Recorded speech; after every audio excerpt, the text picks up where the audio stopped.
अस्सलाम वालेकुम फ्रेंड्स। आप सबका मेरे चैनल पर खैर मकदम है।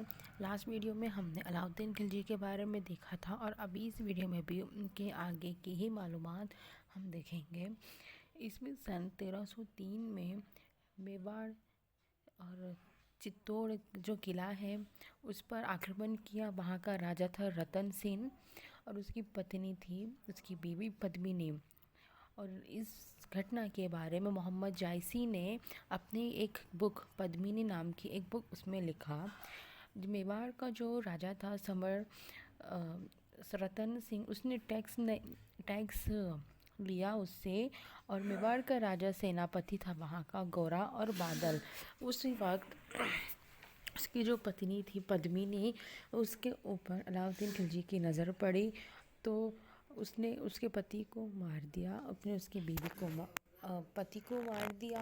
और फिर उसकी बीवी पे शादी करना चाहता था, लेकिन उसकी पत्नी ने जौहर किया, यानी सारी पत्नियों के साथ मिलकर आग में कूद गई, दूसरी सारी पत्नियों को लेकर। लेकिन अलाउद्दीन खिलजी के हाथ लगना उसने ज़रूरी नहीं समझा।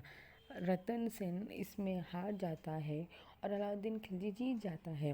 अलाउद्दीन खिलजी का जो बेटा था उसका नाम था खिज़र खान। वो अपने बेटे के नाम पर उसने खिज़राबाद वहाँ का नाम रखा और नाम के बाद और उसी ने अपने बेटे के नाम पर वहाँ नाम रख दिया खिज़राबाद। इसमें सन 1311 में राजपूत लोगों ने फिर से मेवाड़ पर जीत हासिल कर ली और दक्षिण साइड में 1306 में विजय पे विजय, यानी जीत पे जीत इसे मिलती गई मलिक इसको अलाउद्दीन खिलजी को। और वहाँ गुजरात में जब उसने जंग हुई तो उसी जंग में उसने एक आदमी को 1000 दिनारों में ख़रीद लिया, सोने के दिनारों में। उसका नाम रखा था मलिक काफूर। उसे 1000 दिनारी भी बोला जाता है। ये एक किन्नर था। ईस्वी सन 1306 और 7 में देवगिरी, जो हमारा दौलताबाद का किला है, उसके ऊपर आक्रमण किया। उस वक्त वहाँ का राजा रामचंद्र देव और सिंघम देव यादव डायनेस्टी थी वहाँ पर। उस वक्त उन लोगों से पहले बातचीत हुई थी टैक्स के लिए, लेकिन उन्होंने टैक्स नहीं दिया, इसीलिए फिर से वहाँ पर आक्रमण किया। जब हमने पहले वीडियो में देखा कि जो देवगिरी पर आक्रमण करके जीत हासिल करके वापस आ रहे थे, उसी वक्त जलालुद्दीन खिलजी ने अलाउद्दीन खिलजी के लिए एक पार्टी ऑर्गेनाइज़ की और उसी पार्टी में अलाउद्दीन ने अपने चाचा जलालुद्दीन का खून कर दिया। वो फर्स्ट टाइम था आक्रमण और अब ये 1306 और 7 में दूसरी टाइम आक्रमण है उसका वहाँ पर। और बहुत सारी चीज़ें लेके वहाँ से वो चला गया। और जो मोहम्मद जायसी था वो 1540 के टाइम पर उसने जो पद्मिनी नाम की एक बुक लिखा। और ईस्वी सन 1308 और 9 के बीच में तेलंगाना, जो अभी उस वक्त जो आंध्र प्रदेश के इससे भी जाना जाता था और आज हमसे तेलंगाना बोलते हैं, उस पर आक्रमण किया, हमला किया। और उस वक्त वहाँ पे काकतीय नाम की एक डायनेस्टी थी और उसका राजा था राजा प्रताप रुद्र देव। और उसके वरंगड़ का किला बोला जाता है। उस पर वरंगड़ के किले पर उसने वेढ़ा दिया, यानी चारों तरफ से घेर लिया अलाउद्दीन खिलजी ने। इनडायरेक्टली अलाउद्दीन खिलजी ने ही बोला जाएगा, क्योंकि उसके जो सेनापति वगैरह थे काम तो वही करते थे बट नाम राजा का होता था। और घेर लिया। प्रताप रुद्र देव ने काफूर यानी मलिक काफूर के साथ एक तय किया, यानी ट्रीटी किया और बहुत सा ख़जाना उसमें दे दिया। और मोस्ट ऑफ थिंग, सबसे ज़्यादा मेन चीज़ इसमें ये है कि उन ख़जानों में हमारा कोहिनूर हीरा भी था। वही कोहिनूर हीरा तेलंगाना से हमारे यहाँ दिल्ली साइड आया था।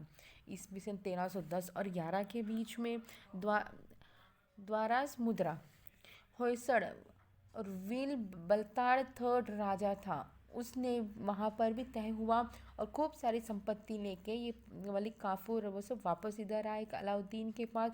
ईस्वी सन 1312 और 13 के बीच में पांड्या घराना की जो डायनेस्टी थी, सुंदर पांड्या और वीर पांड्या, वहाँ पे भी हुआ और अलाउद्दीन की जीत हुई। मंगोल के जो पहले आक्रमण हुआ वो ईस्वी सन 1296 और 97 के बीच में चंगेज़ खान के फैमिली का था। एक अमीर दाऊद वो सिंध और पंजाब पर था और अलाउद्दीन खिलजी ने इसको भेजा था। जाफ़र खान और उलुग खान जो इसके सेनापति थे उन्हें भेजा था और उन्हें जीता और दाऊद जो था अमीर दाऊद वो हार गया। इसी तरह ईस्वी सन 1299 में सालदी पर भी आक्रमण हुआ। उसे सऊदी किला बोला जाता है। अलाउद्दीन खिलजी ने उसे भेजा वहाँ पर जाफ़र खान को और वो जीता और सालदी जो है तो वो हार गया। ईस्वी सन 1300 में अमीर दाऊद जो था मंगोल साइड का भेजा हुआ था चंगेज़ खान के फैमिली मेम्बर, वो दिल्ली यहाँ पे आया और जाफ़र खान और उलुग खान जो इसके सेनापति थे अलाउद्दीन खिलजी के हराया और उनको और जाफ़र खान को मार दिया। मंगोल की जो आखिरी सवारी थी वो ईस्वी सन 1306 में हुई थी और ये मंगोल ही थे। दक्षिण में जो तो रावी नदी के जो कॉर्नर पे थे वहाँ पर यहाँ पर वापस ही रिटर्न आए थे। और अलाउद्दीन खिलजी जो था उसके 4 खान जो एक सेनापति थे उनमें चारों भी खान ही थे। उसमें एक था अल्प खान, पहले हमने देखा कि उसका नाम था नुसरत खान और फिर अभी हमने देखा कि एक का नाम था जाफ़र खान और उलुग खान। ऐसे 3 से 4 उसके खान हो चुके हैं। और उसने एक राजपद सिद्धांत था, अलाउद्दीन खिलजी का राजपद सिद्धांत था, उसके बारे में हम नेक्स्ट वीडियो में देखेंगे। तब तक के लिए प्लीज़ मेरे चैनल को लाइक सब्सक्राइब शेयर करिए। अल्लाह हाफिज़।